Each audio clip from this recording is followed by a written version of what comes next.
নমস্কার, আমি উর্না। শুরু করছি প্যারালাল ঝলক। ডিজিটাল মিডিয়ায় এই প্রথম আপনারা দেখছেন বাংলায় স্পোর্টস বুলেটিন। দেখে নেব ফুটবলের যাবতীয় সব খবর। জোর কদমে চলছে আইএসএল, এছাড়া রয়েছে ভারতীয় ও বিশ্ব ফুটবলের নানা রকম খবর। সেসব নিয়েই আমাদের বিশেষ সেগমেন্ট খেল সকার।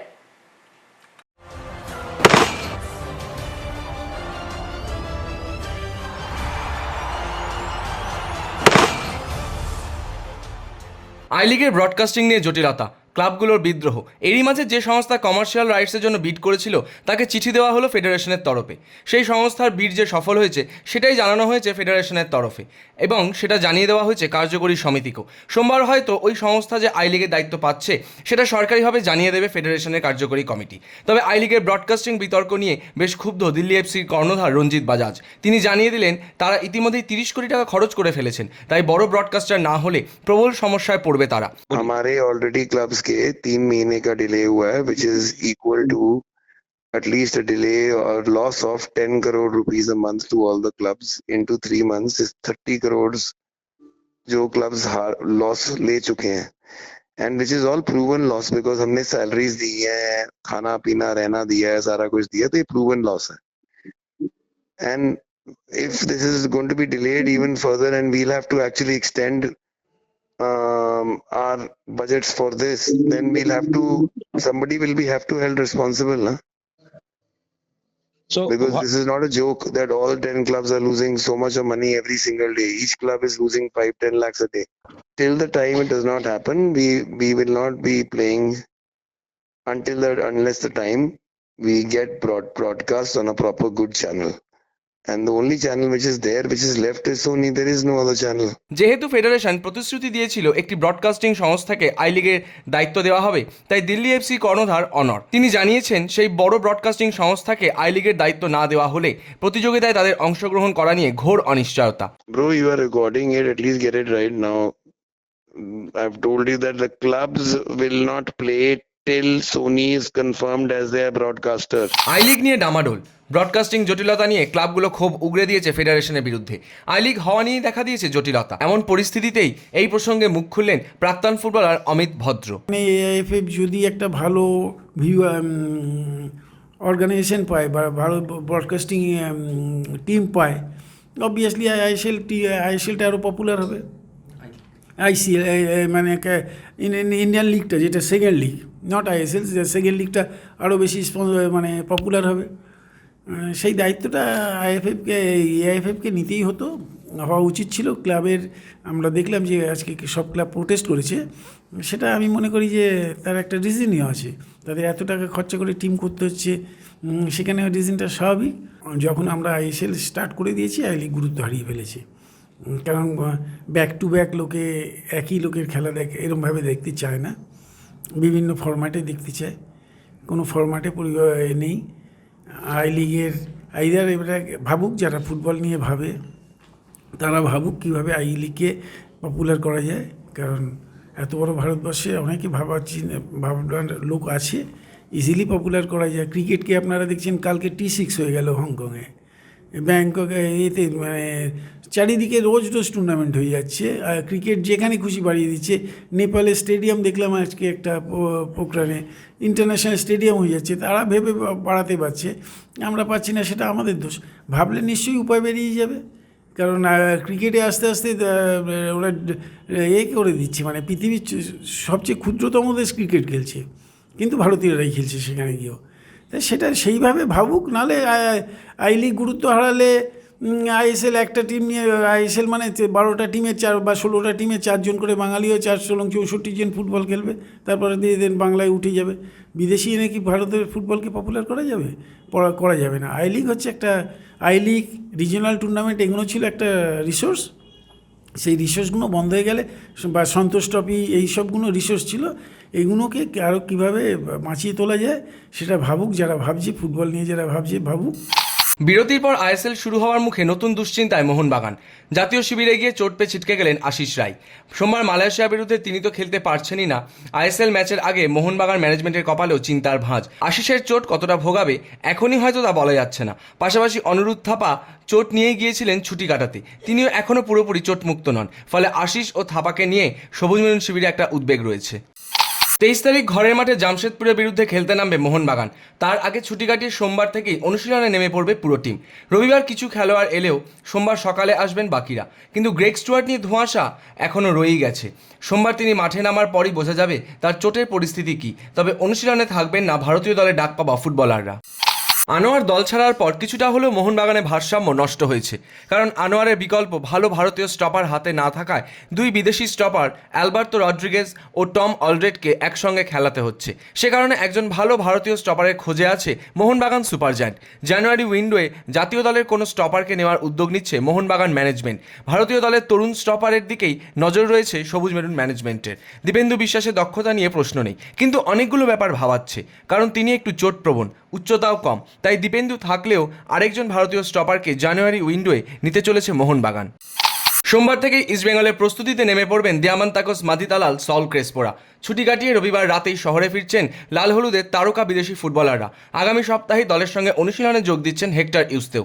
গত শনিবার থেকেই প্রস্তুতিতে নেমে পড়েছে লাল হলুদ ব্রিগেড। যদিও দেশীয় ফুটবলারদের মধ্যে সেখানে উপস্থিত ছিলেন না প্রভ সুকমান গিল। রবিবার থেকে অস্কার ব্রুজোর ক্লাসে তিনিও যোগ দিয়েছেন। রবিবার ক্লাবের মাঠে দীর্ঘক্ষণ অনুশীলন করাননি অস্কার ব্রুজো। আপাতত দলের ফিটনেসের ওপরই জোর দিচ্ছেন তিনি।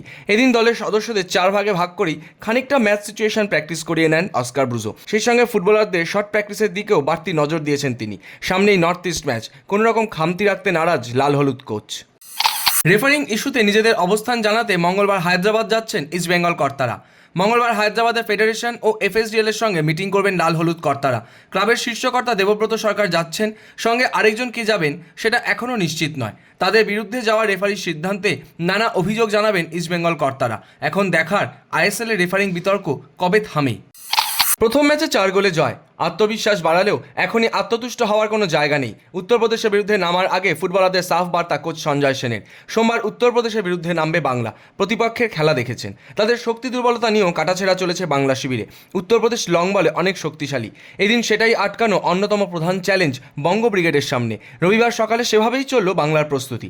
প্রথম ম্যাচে উত্তরপ্রদেশ হেরেছে, এই ম্যাচে যে তারা জয়ের রাস্তায় ফিরতে মরিয়া হবে তা ভালোভাবেই জানে বাংলা শিবির। সেজন্যই একটু বাড়তি সতর্ক তারা। উত্তরপ্রদেশের বিরুদ্ধে বাংলা জয়ের ধারা অব্যাহত রাখতে পারে কিনা সেটাই দেখার। নেশন লিগের কোয়ার্টার ফাইনালে যাওয়া নিশ্চিত হয়ে গিয়েছিল আগেই। এদিন বসনিয়ার বিপক্ষে নিয়ম রক্ষার ম্যাচে জার্মানি 7-0 ব্যবধানই সবচেয়ে বড় জয়ের রেকর্ড করে দিল। নেশন লিগের 6 বছরের ইতিহাসে এই প্রথম কোনো দল 7 গোল করল। এই জয়ের ফলে 13 পয়েন্ট নিয়ে শীর্ষস্থানে রয়েছে জার্মানি। চোট ও নেইমার অনেক আগে থেকেই সমর্থক হয়ে উঠেছে। 1 বছর পর সম্প্রতি মাঠে ফিরলেও নতুন করে চোটের কারণে আবারও 1 মাসের জন্য ছিটকে গেছেন তিনি। তা নিয়ে রীতিমতো অসন্তুষ্ট আল হিলাল ম্যানেজমেন্ট। শোনা যাচ্ছে আগামী বছরের জুনে নেইমারের সঙ্গে চুক্তির মেয়াদ ফুরোলে তাকে ছেড়ে দিতে পারে আল হিলাল। এবার নেইমার নাকি সৌদি আরব ছেড়ে নিজের দেশ ব্রাজিলে ফিরছেন। নাম লেখাবেন শৈশবের ক্লাব সান্তোসে। ক্লাবের তরফ থেকেও নাকি সবুজ সংকেত মিলেছে বলেই দাবি করেছে এক স্প্যানিশ সংবাদ মাধ্যম। আগামী 20 নভেম্বর বিশ্বকাপ বাছাই এবছরের শেষ ম্যাচ খেলতে নামবে আর্জেন্টিনা, প্রতিপক্ষ পেরু।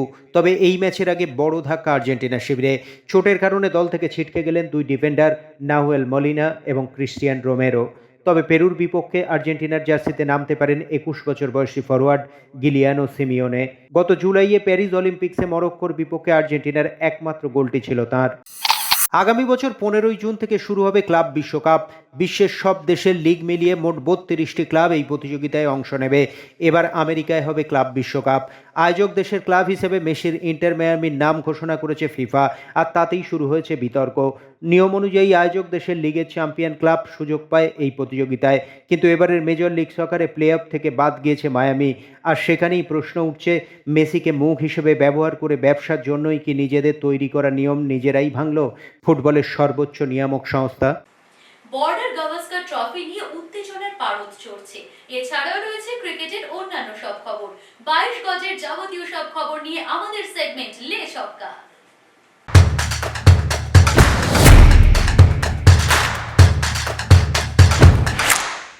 পার্থ টেস্টে রোহিত শর্মা খেলা উচিত বলেই মনে করছেন প্রাক্তন ভারত অধিনায়ক সৌরভ গঙ্গোপাধ্যায়। রোহিত শর্মার স্ত্রী সন্তান সম্ভবা থাকায় প্রথম টেস্টে ভারত অধিনায়কের খেলা ঘিরেছিল অনিশ্চয়তা। গত শুক্রবারই দ্বিতীয়বার বাবা হয়েছেন রোহিত। এরপর থেকে ফের তার প্রথম টেস্টে খেলা নিয়ে জল্পনা শুরু হয়ে গিয়েছে। সৌরভ গঙ্গোপাধ্যায়ের মতে যত দ্রুত সম্ভব এবার রোহিত শর্মা ভারতীয় দলে যোগ দেওয়া উচিত, কারণ অস্ট্রেলিয়ার মাটিতে এই মুহূর্তে দলের একটা যোগ্য নেতৃত্বের প্রয়োজন। একসঙ্গে কি অস্ট্রেলিয়া যাবেন রোহিত শর্মা এবং মোহাম্মদ শামি? পার্থের প্রথম টেস্টে রোহিত দলকে নেতৃত্ব দেবেন না, দ্বিতীয় টেস্ট থেকে পাওয়া যাবে হিটম্যানকে। এক সংবাদ মাধ্যম অনুযায়ী স্বামীকেও স্যার ডনের দেশে নামানোর ভাবনা চিন্তা করা হচ্ছে। বাংলার হয়ে মধ্যপ্রদেশের বিরুদ্ধে ম্যাচে 7টি উইকেট নিয়েছেন। তার দুরন্ত পারফরমেন্সের পরে অনেকেই বলতে শুরু করে দিয়েছেন স্বামীকে যত দ্রুত সম্ভব অস্ট্রেলিয়ার বিমানে তুলে দেওয়া হোক। আগামী 22শে নভেম্বর থেকে শুরু হবে বর্ডার গাভাস্কার ট্রফি। সেখানে জসপ্রীত বুমরার সামনে রেকর্ড গড়ার হাতছানি। কপিল দেবের রেকর্ড ভাঙার সুযোগ রয়েছে বুমরার সামনে। এই মুহূর্তে অস্ট্রেলিয়ার মাটিতে ভারতীয় হিসাবে টেস্টে সর্বোচ্চ উইকেট রয়েছে কপিল দেবের। সেই রেকর্ডটাই ভাঙার সামনে রয়েছেন জসপ্রীত বুমরা। তবে লক্ষ্যটা সহজ নয়, 20 উইকেট নিতে হবে জসপ্রীত বুমরাকে। অস্ট্রেলিয়ার বিরুদ্ধে নামার আগে স্বস্তি ভারতীয় শিবিরে, প্রস্তুতিতে ফিরলেন KL রাহুল। আন্তঃস্কোয়াড প্রস্তুতি ম্যাচে হাতে চোট পেয়েছিলেন তিনি। এরপর থেকেই তার খেলা নিয়ে একটা জল্পনা শুরু হয়েছিল। বিশেষ করে রোহিত শর্মার অনুপস্থিতিতে KL রাহুলকে ওপেনার হিসেবে ভাবা হচ্ছিল। রবিবার থেকেই বর্ডার গাভাস্কার ট্রফির প্রস্তুতিতে ফিরেছেন এই তারকা ক্রিকেটার। সুযোগ পেলে অস্ট্রেলিয়ায় তিনি ভালো পারফরমেন্স দেখাতে পারেন কিনা সেটাই দেখার। ভারতীয় দলের অনুশীলনে অনেকক্ষণ বল করতে দেখা গেল যশস্বী জয়সওয়ালকে। ব্যাটের পাশাপাশি লেগ স্পিন বল করতে পারেন তিনি। ঘরোয়া ক্রিকেটে মাঝে মধ্যে বল হাতে দেখা গিয়েছে তাকে।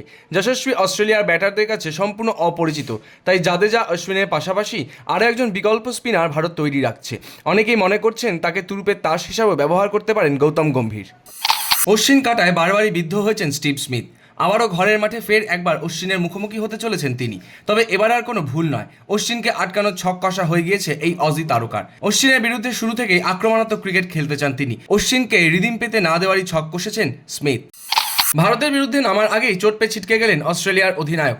আগামী 5ই ডিসেম্বর থেকে অস্ট্রেলিয়া মহিলা দলের বিরুদ্ধে 3 ম্যাচের ODI সিরিজ খেলবে ভারতীয় মহিলা দল। সেই সিরিজেই হাঁটুর চোটের জন্য খেলতে পারবে না অ্যালিসা হিলি। এই চোট যে অজি শিবিরকে অনেকটা চিন্তায় ফেলে দিল তা বলার অপেক্ষা রাখে না। সৈয়দ মুস্তাক আলী টুর্নামেন্টে বাংলার হয়ে খেলতে চলেছেন মোহাম্মদ শামি। প্রথম 2টি ম্যাচে খেলা একরকম নিশ্চিত। 23 তারিখ পাঞ্জাবের বিরুদ্ধে খেলছেনই। 25শে নভেম্বর পরের ম্যাচে হায়দ্রাবাদের বিরুদ্ধেও সম্ভবত তিনি খেলবেন। তারপরই তার অস্ট্রেলিয়া উড়ে যাওয়ার সম্ভাবনা। আসলে NCAর ফিজিও ও বোর্ডের মেডিকেল টিমের প্রধান নিতিন প্যাটেলও চাইছেন অস্ট্রেলিয়া যাওয়ার আগে শামি মুস্তাক আলীতে অন্তত 2টি ম্যাচ খেলে যান।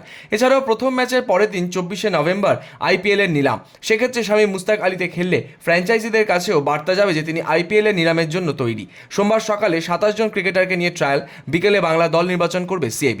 যারা খুব ভালো, মানে যদি ও অ্যাভেলেবল থাকে নিশ্চয়ই ও খেলবে আশা করি।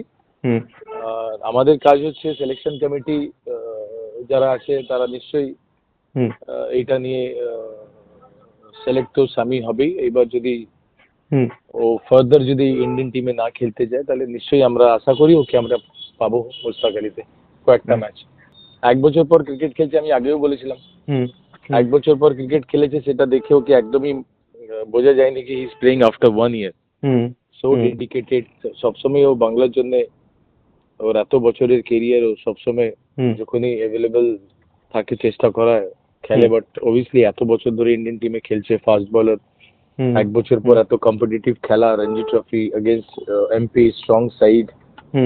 হ্যাঁ, প্রায় 40 ওভারের বেশি বল করেছে দুটো ইনিংস মিলিয়ে। তো খুব ভালো দেখেছি শামিকে। আর আশা করি কি খুব শীঘ্রই আমরা ওকে ভারতীয় দলেও দেখতে পাবো। বাংলার হয়ে কামব্যাক করে আবেগঘন বার্তা দিলেন মোহাম্মদ শামি। সোশ্যাল মিডিয়ায় শামি জানিয়েছেন, অসাধারণ ম্যাচ হয়েছে। বাংলা 11 রান নাটকীয় জয় পেয়েছে। প্রতিটা উইকেট, প্রতিটা রান আর মাঠের প্রতিটা মুহূর্ত সবকিছু তিনি তার ভক্তদের উৎসর্গ করতে চান। ভক্তদের ভালোবাসা ও সমর্থন তাকে প্রতিবার নিজের সেরাটুকু উজাড় করে দিতে উৎসাহিত করেছে। তিনি এই মরশুমটাকে উপভোগ্য করে তুলতে চান। KL রাহুল ও জস বাটলারকে দলে নেওয়ার জন্য নিলামে ঝাঁপাবে কলকাতা নাইট রাইডার্স, এমনই শোনা যাচ্ছে। রিটেনশন তালিকায় রাখা হয়নি গতবারের অধিনায়ক শ্রেয়াস আইয়ারকে। রিঙ্কু সিং, আন্দ্রে রাসেল, সুনীল নারিন, বরুণ চক্রবর্তী, হর্ষিত রানা এবং রমনদীপ সিংকে রেখে দেওয়া হয়েছে। তাই এখন অধিনায়কের খোঁজ করবে KKR। সেদিক থেকে KL রাহুল ভালো অপশন KKR-এর জন্য। রিটেনশন তালিকায় লখনৌ সুপার জায়ান্টস রাখেনি লোকেশ রাহুলকে। 2022 থেকে 2024 তিনি এই ফ্র্যাঞ্চাইজির অধিনায়ক ছিলেন। ফুটবল, ক্রিকেট ছাড়াও অন্যান্য সব খেলার খবর নিয়ে আমাদের বিশেষ সেগমেন্ট উইং প্লে।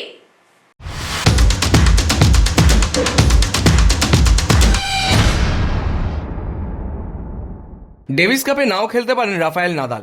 দীর্ঘদিন ধরেই চোট রয়েছে তার, তাই তিনি যদি মনে করেন নিজের সেরা খেলাটা খেলতে পারবেন না, তাহলে আসন্ন ডেভিস কাপে দেখা যাবে না তাকে। ডেভিস কাপ থেকেই টেনিসকে বিদায় জানাতেন 38 বছরের স্প্যানিশ তারকা, তাই শেষবারের মতো টেনিস কোর্টে তাকে দেখতে চায় ক্রীড়াপ্রেমীরা। খেলার জগতে হরেক রকমের মন্তব্য, আর সেই সব মন্তব্যের কোলাজ নিয়েই আমাদের বিশেষ সেগমেন্ট থ্রো ইন।